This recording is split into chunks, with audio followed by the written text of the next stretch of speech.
Mesdames, Messieurs, chers amis, chers collègues, je ne remercie pas Olivier et Philippe de m'avoir confié ce travail pharaonique.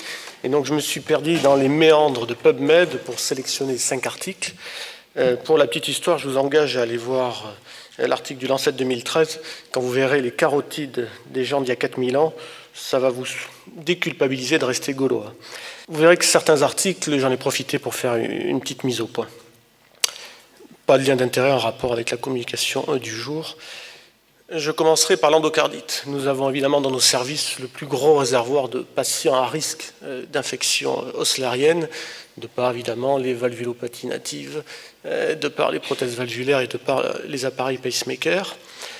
Qui parmi nous n'a pas été embêté par ce diagnostic? Qui parmi nous n'a pas été embêté pour avoir des séries d'hémoculture comme il faut, pour avoir une échographie cardiaque dans un délai raisonnable, pour avoir un abord veineux adapté au traitement antibiotique, pour suivre l'efficacité des antibiotiques et pour tolérer la durée du traitement des endocardites.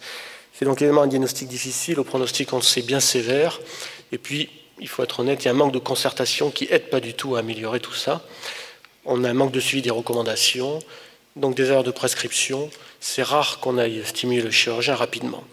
D'où cet article de l'American Journal of Cardiology 2013, où cette équipe a eu l'idée de dédier un staff médico-bactério-chirurgical pour optimiser la prise en charge des patients atteints d'endocardite sur valve native. Et puis, ils ont fait une évaluation de la morbidité et mortalité intra-hospitalière grâce à un type d'étude avant-après, l'étude qui durait plus de 6 ans avant et après, et un suivi en moyenne d'1 an et demi à 3 ans des patients. Cette plaque sûrement trop chargée, juste pour vous rappeler que le pic d'incidence des endocardites, ça rapproche l'âge de nos patients et de nos résidents, on est à près de 80 ans maintenant, que c'est de plus en plus sur les prothèses valvulaires et sur la valvulopathie et l'insuffisance mitrale. C'est plus tellement l'insuffisance aortique, ce souffle doux, lointain, volet expiratoire qu'on avait du mal à entendre. Un petit rappel également pour dire l'importance de l'hygiène orale et des soins dentaires. Et on sait combien c'est difficile d'avoir un détartrage ou tout simplement un brossage de dents dans nos structures. Et puis, pour mémoire, savoir que l'antibioprophylaxie doit être réservée à une procédure dentaire invasive chez des patients considérés à haut risque, c'est-à-dire porteurs de prothèses valvulaires, qui ont eux-mêmes fait l'antécédent d'endocardite ou qui sont atteints d'une cardiopathie congénitale. Je mets les critères de Duke parce qu'on les savait tous par cœur quand on était jeunes, on était contents. Il faut rappeler que la spécificité et la sensibilité ne sont pas mauvaises, mais sont qu'en 80%, d'où l'outil important qui est notre PIF, pour faire que le jugement clinique doit quand même l'emporter. Je reviens donc à cette étude, où ils ont fait cette étude avant-après, avec des patients qui, lors de la seconde période, étaient plus souvent âgés, étaient plus souvent polypathologiques, grâce à ce staff dédié, avaient plus souvent une échographie cardiaque. Et sur le plan des germes isolés, on voit que les streptocoques d'origine digestive prennent de plus en plus la pole position. Et lorsque les patients étaient investigués, on a retrouvé des lésions coliques dans 8 cas sur 10. Par ailleurs, grâce à ce staff, on voit que les patients qui avaient des séries d'hémoculture négatives, ça devient beaucoup plus faible quand tout est fait de manière rigoureuse et dans les règles de l'art. Le pronostic est bénéficiaire puisque dans la période 2, les patients qui ont été expertisés lors de ce staff multidisciplinaire ont eu moins d'altération de la fonction rénale, ce qui veut dire que de l'hydratation jusqu'à la gestion des antibiotiques, en particulier les glycopeptides et les aminosides, ça a été meilleur. Il y avait moins de chirurgie nécessaire et au niveau de mortalité, c'était significativement meilleur. D'où tout l'intérêt donc de ce staff, une démarche diagnostique rigoureuse, multidisciplinaire, qui permet d'avoir moins de séries d'hémoculture négatives par une standardisation des prélèvements, de mieux gérer les antibiotiques prescrits avec un meilleur monitoring. Je vous engage pour cela à voir le poster de Thibaut Fraisse, grâce à l'enquête auquel nombre d'entre vous ont répondu sur la manipulation des aminosides. Important d'aller taper à la porte de notre chirurgien et qu'il accepte de venir dans nos services de gériatrie. Cette étude de 2013, néanmoins, avait bien été anticipée par le résultat d'une étude française parue il y a 4 ans. Je vais vous parler de Clostridium difficile. Ça ne sera pas vraiment une mise au point, mais je dirais plutôt une remise en selle. Donc, c'est un article qui est paru en décembre 2012 et qui met en exergue la fidaxomicine comme alternative thérapeutique. Peut-être que certains d'entre vous ne connaissent pas cet antibiotique, donc je vais aborder ça. Nos patients gériatriques sont les plus à risque. L'exposition aux antibiotiques, c'est très fréquent. Le déclin immunitaire, leur durée de séjour qui sont augmentées. Et puis on sait qu'il y a une augmentation de l'incidence, avec en particulier une souche virulente qui commence à être également problématique sur le territoire. Qu'on a un échec thérapeutique, on a tous été confrontés à un échec thérapeutique, qui a des récurrences qui sont jusqu'à 25% à J30 et à plus de 50% dans le temps. Et bien sûr, pour rappel, c'est un quart des diarrhées post-antibiotiques, seules les souches toxinogènes sont pathogènes. L'importance d'une hygiène avec l'isolement du patient et les mesures de précaution au contact et du bio-nettoyage à l'eau de Javel. Vous pouvez avoir référence aux recommandations américaines de 2013 ou françaises par l'HAS en 2008.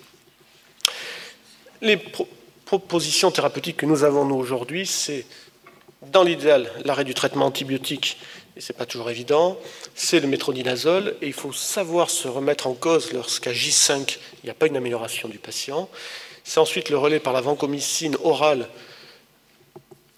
moins bien à défaut par voie intraveineuse, avec des posologies de 250 à 500 mg 4 fois par jour pour 10 jours. Et puis c'est toute la question des probiotiques, mais là vous aurez, et sur le site de l'SFGG, les revues qui ont été nombreuses cette année. Les probiotiques Saccharomyces boulardii, malheureusement, c'est pas fabuleux. L'immunothérapie, il y a des essais de phase 3 qui sont en cours et qui offrira peut-être un intérêt. Et puis je passerai rapidement sur le transplant de sel sans avoir le milkshake chocolat. C'est quelque chose, si vous ne connaissez pas, ça vaut le coup d'aller voir. C'est pas apéritif quand on regarde. Néanmoins, quand on sait certains patients qui présentent des récurrences et des états de dénutrition majeurs, ils sont parfois prêts à signer pour avoir un transplant de sel. Donc la fidaxomycine, qui a été approuvée aux États-Unis en 2011, son intérêt, c'est qu'elle est bactéricide par rapport aux autres antibiotiques qui sont bactériostatiques, c'est qu'elle a peu de diffusion, elle a une forte concentration intracolique, qui a un bon effet post-antibiotique, qu'elle entraîne moins de risque d'émergence de souches résistantes. Et dans les essais cliniques que je vais vous montrer sur la diapositive suivante, la fidaxomycine n'a pas montré d'effet inférieur à la vancomycine, qui était cela dit à dose un peu plus faible qu'habituellement recommandée. Et cet antibiotique est supérieur pour limiter les récurrences. Ce sont donc des essais qui remontent à 2011 et 2012, où vous voyez qu'en termes de guérison à J10, la fidaxomycine fait aussi bien que la vanco, et qu'à J30, en termes de récurrence, les récurrences sont significativement moindres grâce à cette alternative thérapeutique. Un article de l'année dans Clinical Infectious Disease qui remet en doute, en revanche, le problème économique dû à cette alternative. Ils ont fait un modèle mathématique exceptionnel en voyant les patients qui avaient soit la métronidazole, soit la vancomycine, soit la fidaxomycine, en fonction du type de souche qui était isolée. Et au bout du compte, ils disaient qu'en première intention, de par le coût de la fidaxomycine, cela ne méritait pas de mettre ce traitement. En conclusion, c'est une vraie innovation, c'est une alternative qui est très intéressante, en particulier chez nos patients en échec. C'est cher, c'est 1 700 € pour les 10 jours de traitement et ces 2 prises quotidiennes. C'est donc beaucoup plus cher que la vancomycine, évidemment, du métronidazole. Donc les questions qu'il va falloir se poser dans les mois et années à venir, c'est doit-on le prescrire en première intention ? En Irlande, ils le font en première intention. En Angleterre, ils le font en première intention dans les formes sévères. Est-ce qu'il ne faut pas seulement se focaliser aux souches les plus virulentes? Voyons si l'avenir nous permet de répondre plus précisément à ces questions. Alors, je me suis permis de faire un petit peu de cardiovasculaire et j'ai voulu vous rapporter un papier paru cette année sur la restriction hydrosodée. On a bien vu dans l'enquête du PUG que c'est seulement 10% d'entre nous qui la faisons, et tant mieux. Et là, c'est un petit peu humoristique, c'est des patients un peu plus jeunes que nos populations, mais c'est pour vous montrer que cette restriction hydrosodée n'est pas bienvenue, même si vous allez voir que dans cet article, ils ne sont pas allés de main morte. Le rationnel, c'est donc une mesure non médicamenteuse bien connue, qui est intégrée aux recommandations, même s'il faut être prudent. Attention aux effets secondaires, on connaît la sécheresse buccale, le trouble du goût, et ça peut aller évidemment jusqu'à un prurite. Les données de la littérature qui existent sont assez hétérogènes, parce qu'évidemment les apports sodés sont très très variables, et la restriction hydrique n'a pas forcément montré de bénéfices cliniques très évidents. Dans cet objectif, dans cette étude, ils ont eu comme objectif de voir l'évolution pondérale à J3 et la stabilisation clinique, ensuite grâce à un score congestif cardiaque et en fonction de l'évolution du traitement parentéral des médicaments cardiotropes. C'est un essai dans les règles de l'art qui a été conduit pendant 3 ans, qui concernait des patients hospitalisés depuis moins de 36 heures avec une poussée d'insuffisance cardiaque. Attention, il fallait qu'ils aient une fraction d'éjection altérée, et ça peut peut-être indiquer qu'il n'y ait pas vraiment de patients gériatriques, d'âge gériatrique, on va dire. C'était une restriction hydrosodée, alors comme je vous l'ai dit, c'était sec quand même, 800 millilitres par jour. Sachez qu'il y a des gens qui ont été inclus en période estivale, et moins de 1 gramme de sel, versus absence de restriction, donc on va dire quelque chose d'a priori habituel. Ça durait 1 semaine, et le suivi était quotidien, avec une échelle d'évaluation de la soif, avec l'évolution pondérale et avec évidemment les traitements cardiotropes. Et puis il y a ce score d'insuffisance cardiaque dont je ne connaissais pas l'existence, qui n'a rien de surprenant, mais qui associe la recherche d'oral, d'un bruit surajouté. Ça, il faut avoir des oreilles de cardiologue, la turgescence jugulaire, le reflux, les œdèmes, l'orthopnée, la dyspnée nocturne, et puis bien sûr la dyspnée selon la classification de la NYHA. Alors, ils n'ont pas finalement randomisé grand monde, puisque sur 813 éligibles, au bout du compte, il n'y en avait que 75 qui étaient randomisés. Il y avait forcément des refus, des gens au pronostic très très sévères, et puis des patients avec des fractions finalement préservées. Et donc, on se retrouve avec seulement 38 patients dans chaque groupe. Mais un âge moyen, comme je vous le disais, qui est bien inférieur à nos populations, une fraction d'éjection sensiblement altérée. Les patients ont perdu plus de 4 kg en moyenne dans les 2 groupes, cela dit, grâce au traitement cardiotrope. Et ce qui est important quand on regarde, et finalement, si on regarde la perte de poids à J3 comme à la fin de l'étude, la perte de poids est identique et donc ne légitime pas cette restriction hydrosodée beaucoup trop agressive. Tant qu'au score congestif cardiaque, c'est le même résultat, il n'y a pas de différence dans les 2 groupes. La soif, en revanche, les symptômes de la soif, les symptômes désagréables de la soif étaient significativement majorés dans le groupe qui avait la restriction sévère. En termes thérapeutiques médicamenteux, il n'y avait aucune différence. Et lorsqu'on suivit les gens jusqu'à J30, le score conjectif, finalement, n'était pas du tout amélioré dans ces patients qui avaient été asséchés. Au bout du compte, certes, ce n'est pas une population d'âge gériatrique, néanmoins, de par la fraction d'éjection très altérée, on peut considérer qu'ils étaient forcément très polypathologiques et proches de nos patients. La restriction hydrique agressive, pas de bénéfice, ça entraîne en plus des désagréments, et c'est inférieur à l'effet pharmacologique médicamenteux. La restriction sodée agressive, elle, en fait, ne rend pas du tout service, puisque finalement, elle stimule le système antidiurétique, et elle va même stimuler le centre de la soif. Je passe maintenant au risque de fracture du col du fémur juste après l'instauration des traitements antihypertenseurs. Le rationnel, on le connaît tous. Nous avons tous le risque ou la chance, je ne sais, d'avoir un traitement antihypertenseur au cours de notre vie. Et dans 72% des cas, c'est diagnostiqué après l'âge de 60 ans. Le risque de chute, on le connaît tous les jours. C'est ce qu'on fait comme recherche iatrogène au quotidien. C'est bien connu avec les bêta-bloquants, les thiazidiques et les ARA2. Mais finalement, beaucoup d'études ont été faites dans le temps, mais peu d'études ont été faites lorsque ces traitements ont été instaurés. Et c'est ce que donc propose ce papier en décembre 2012 d'Archives of Internal Medicine. C'est les Canadiens avec des bases de données qui sont fabuleuses et gigantesques et qu'ils savent exploiter. Ils ont inclus les patients de l'Ontario, les habitants de l'Ontario de plus de 66 ans, et ils ont recueilli les primo-prescriptions de traitements antihypertenseurs. C'était assez fin, puisqu'on excluait les diabétiques, les coronariens, les patients en tachyarrhythmie, c'est-à-dire tous ceux qui pourraient avoir un bêta-bloc ou un IEC pour une raison autre que l'hypertension artérielle. Et puis, évidemment, ils ont recueilli toutes les fractures de l'extrémité supérieure du fémur sur les 10 ans de l'étude. Et puis, ils ont regardé la chronologie de l'instauration du traitement antihypertenseur et de la survenue d'une fracture. 300 000 Ontariens qui ont été traités de novo, et puis plus de 1400 fractures de l'extrémité supérieure du fémur qui ont été recensées sur la durée de l'étude. Et vous remarquez sur ce diagramme qu'au bout du compte, tous les traitements cardiotropes entraînent une majorité et un risque de fracture du col du fémur, et que ce risque est surtout net entre le 15e jour et 6 semaines de prescription, et met au premier rang les IEC et les bêta-bloquants. C'est donc probablement la première étude qui montre un effet délétère dès l'instauration thérapeutique.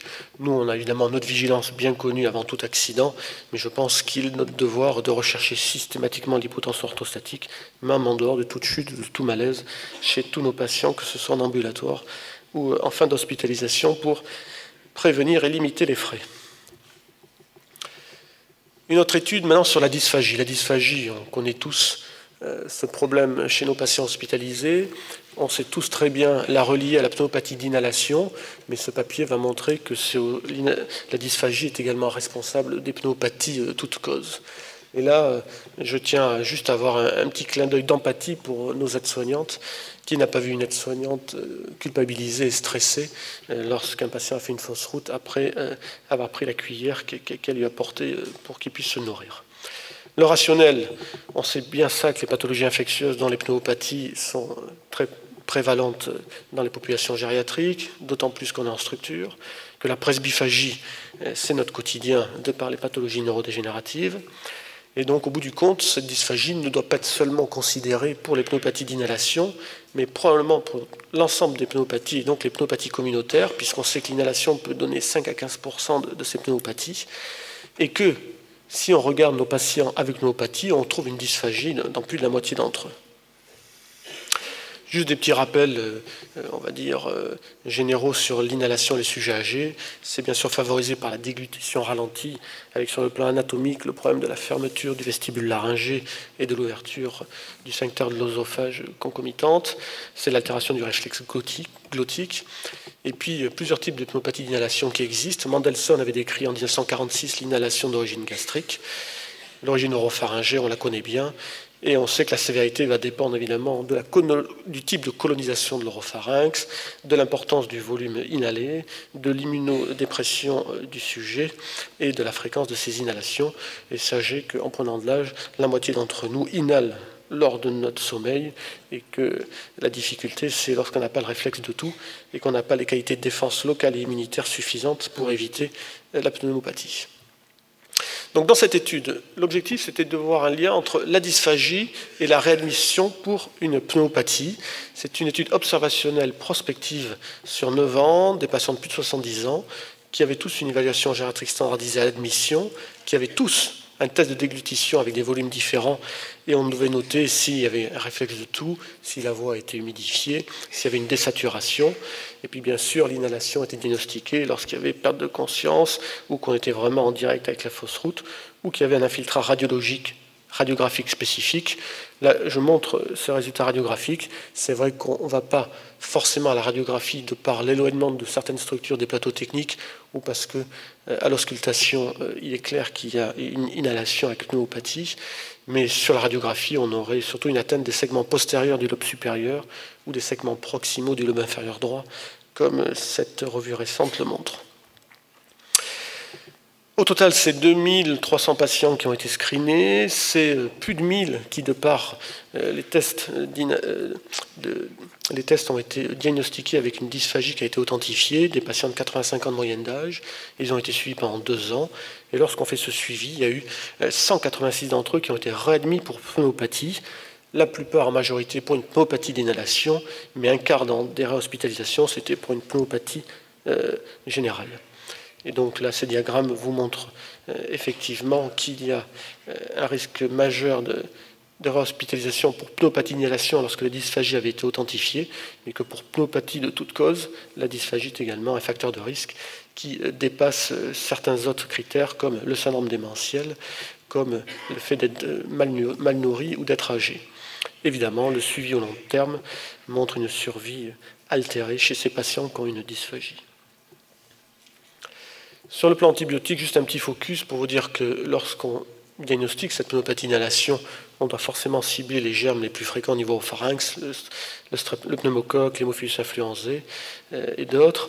Les anaérobies, ça reste un débat. Les anaérobies, évidemment, quand on les cherche, on les trouve, mais nous, on ne se donne pas les moyens d'aller faire des prélèvements protégés distaux. Les anaérobies, c'est un vrai débat parce qu'on sait que bien des pneumopathies d'inhalation sont guéries par le traitement par amoxicilline simple, ce qui veut dire que ce traitement simple peut suffire pour les anaérobies. Néanmoins, il est peut-être légitime de cibler également les anaérobies dans notre arsenal thérapeutique lorsque le patient présente un abcès de la sphère oropharyngée, a des crachats purulents ou, comme c'est souvent le cas, un état dentaire très altéré. En conclusion, la dysphagie, c'est un facteur de risque de réadmission pour pneumopathie d'inhalation, bien sûr, mais aussi pour toute pneumopathie. Donc on se doit d'être vigilant, parce que c'est un phénomène qui est silencieux, souvent méconnu. C'est très intéressant de faire ces tests de déglutition systématiques, à titre systématique quand il y a une pneumopathie chez un de nos patients, évidemment, mais probablement en routine chez tous nos patients pour prévenir. Bien sûr, on réévalue l'ordonnance, en particulier les psychotropes, et on essaie d'être le plus attentif possible sur le positionnement lors de l'alimentation et sur l'hygiène buccale. Je voulais juste en terminer pour faire un peu de publicité pour l'Artin Groupe Infectieux Gériatrie, qui est évidemment bien soutenu par la SFGG, mais également très considéré par la Société française de langue infectieuse. Et puis à venir, bien d'entre vous ont participé à une enquête sur la prescription des antibiotiques sous-cutanés. Et bien, sous peu, à l'image du PUG, vous aurez une enquête un peu plus prospective et descriptive pour qu'on recueille votre prescription d'antibiotiques sous-cutanés. Je vous remercie.